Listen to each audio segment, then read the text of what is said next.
আলহামদুলিল্লাহ সালাতু ওয়াসসালামু আলা রাসূলিল্লাহ ওয়া বাদ। প্রিয় মুসলিম ভাই ও বোনেরা, প্রতি বছর আমাদের মাঝে ফিরে আসে ডিসেম্বর মাস।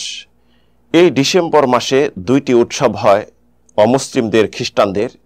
এই দুইটি উৎসব যেমন সবচেয়ে বড়, তেমন সবচেয়ে জঘন্য, সবচেয়ে অপরাধ। এই উৎসব যে উদ্দেশ্য হয়ে থাকে, এই উদ্দেশ্য মুসলিম জাতি অন্তর কিছুই পরিবর্তন হয় না, অথচ এই উদ্দেশ্য যেই হয়ে থাকে অনুষ্ঠানটি, এতে আকাশ বিদীর্ণ হওয়ার উপক্রম হয়, পাহাড় পর্বত চূর্ণ বিচূর্ণ হওয়ার উপক্রম হয়, এই জমিন ফেটে চৌচির হওয়ার উপক্রম হয়। এর উদ্দেশ্য হলো, প্রথম যে উৎসবটি হয়ে থাকে 25শে ডিসেম্বর, ক্রিসমাস ডে, অর্থাৎ মহান রব্বুল আলামিনের সন্তানের জন্মদিন। নাউযুবিল্লাহ, ইন্নাল্লাহা তাআলা উলুওয়ান কাবীরা। এই উৎসব 25 ডিসেম্বর থেকে নিয়ে চলতে থাকে 11 দিন পর্যন্ত, 6 জানুয়ারি পর্যন্ত। শেষ যেটা হয়ে থাকে 31শে ডিসেম্বর, 31st নাইট। এতে মুসলিম কাফের সব একত্র হয়ে খোলামেলা তামাশা, লিভ টুগেদার, বেহায়াপনা, নোংরামি সব কিছু খুলে বলার প্রয়োজন নেই। শুধু আপনাকে কয়েকটি আয়াত উপহার দিব।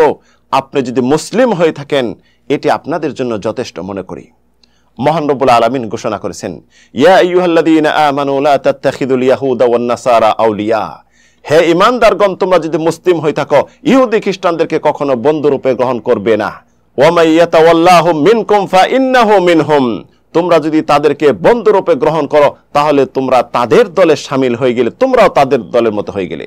ওয়ালা তাত্তাবিউ আহওয়া কওমিন ক্বাদ দাল্লু মিন ক্বাবলু আদাল্লু কাসীরা।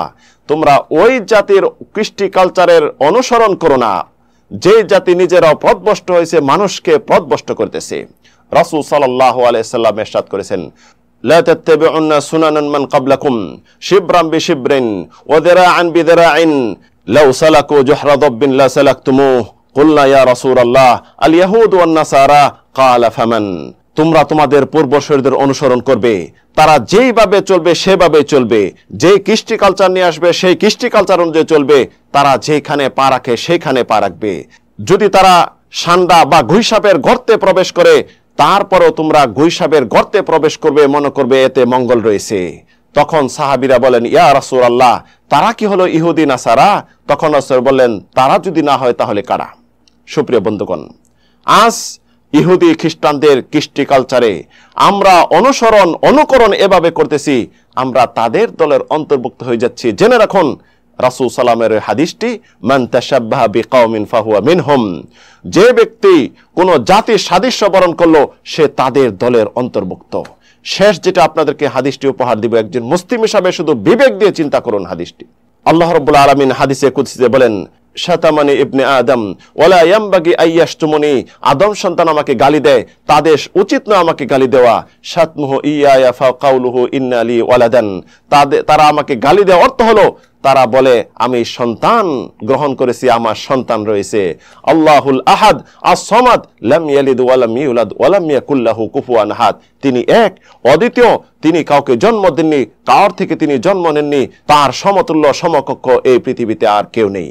সুপ্রিয় মুসলিম ভাই ও বোনেরা, অবশ্যই আগ্রহ হয়ে আছেন আপনারা এই দিনটি পালন করবেন এবং 31st নাইট পালন করবেন। আপনাদেরকে জিজ্ঞাসা করি, সবচেয়ে যেটা আপনাদের উৎসব, মুসলিমদের উৎসব দুইটি ঈদ, কোন খ্রিস্টান, কোন ইহুদি, কোন হিন্দুকে দেখছেন যে আপনাদের এই উৎসবে তারা অংশগ্রহণ করতে? তাহলে কেন?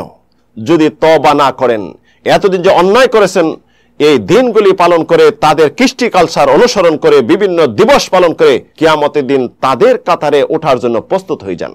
আজ থেকে তওবা করুন। যেই কারণে আসমান জমিন চূর্ণ বিচূর্ণ হয়ে যায়, আপনার মুসলিম হিসাবে অন্তর কিছুই বাজে না?